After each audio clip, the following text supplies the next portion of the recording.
German ലാംഗ്വേജിലെ ഏറ്റവും ലെവലിലെ ഗെനറ്റീവ് case എന്താണെന്ന് നോക്കിയാലോ. അപ്പോൾ തുടങ്ങാം. ഗെനറ്റീവ് കേസ് എന്ന് പറഞ്ഞു കഴിഞ്ഞാൽ ആരുടെ എന്ന ചോദ്യത്തിന് ഉത്തരം നൽകാൻ വേണ്ടിയാണ് ഗെനറ്റീവ് കേസ് നമ്മൾ യൂസ് ചെയ്യുന്നത്. ഗെനറ്റീവ് കേസ് യൂസ് ചെയ്യുമ്പോൾ നമ്മൾ വവൽസിൻ്റെ എണ്ണം നോക്കി എസും എസ്സും ആഡ് ചെയ്ത് കൊടുക്കുന്നുണ്ട് നോമൻ്റെ അകത്ത്, അതായത് നൗണിൻ്റെ അകത്ത്. സോ ഒരു വവലാണെങ്കിൽ എസും ഒന്നിൽ കൂടുതലാണെങ്കിൽ എസ്സുമായിരിക്കും ആഡ് ചെയ്യുക. സുംബായിഷ്പിൽ ഒരു എക്സാമ്പിൾ പറയുവാണെങ്കിൽ മന്നെന്ന് പറയുമ്പോൾ എത്ര വവൽസ് ഉണ്ട്? ഒരു വവൽ, എ മാത്രമേ ഉള്ളൂ. സോ എസ് ആഡ് ചെയ്ത് കൊടുക്കും, മന്നസ്.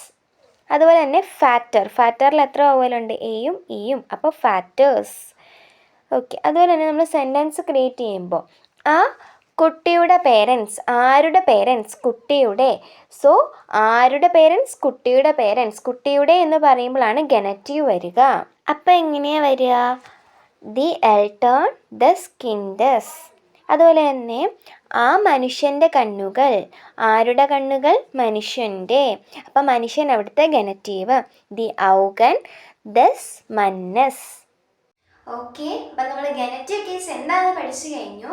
എന്തെങ്കിലും ഡൗട്ട് ഉണ്ടെങ്കിൽ കമൻറ്റ് ചെയ്യുക.